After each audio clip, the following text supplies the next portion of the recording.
ചന്ദ്രകുമാർ വീട്ടിന്റെ ഇവിടെ ഒരു പെരുമ്പാമ്പ്. അങ്ങനെ ഇവര് അവിടെ ആ ചന്ദ്രകുമാർ വീട്ടിൽ 1-ാം നമ്പർ കാറ്റാടിയില്ല, താഴത്തെ കാറ്റാടി, അതിന്റെ തൊട്ടിപ്പുറത്തൊരു പുതിയ ടാങ്ക് പണിതിട്ടുണ്ട്. KYSന്റെ ആ വഴിക്കോടെ ഇറങ്ങി വരുമ്പോഴത്തേക്ക് ഇവര് ആൾക്കാർ പണി വരും. പണിയുടെ ഇടയ്ക്ക് ഇവിടെ കിടക്കുക.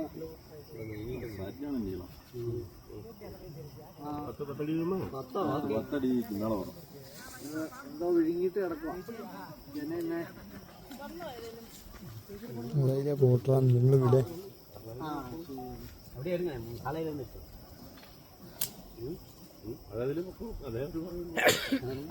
പുള്ളി അവിടെ ഇല്ല, ഇപ്പൊ വിളിക്കാം. ഇതിവിടെ ഉള്ളതാണ് 3-ാം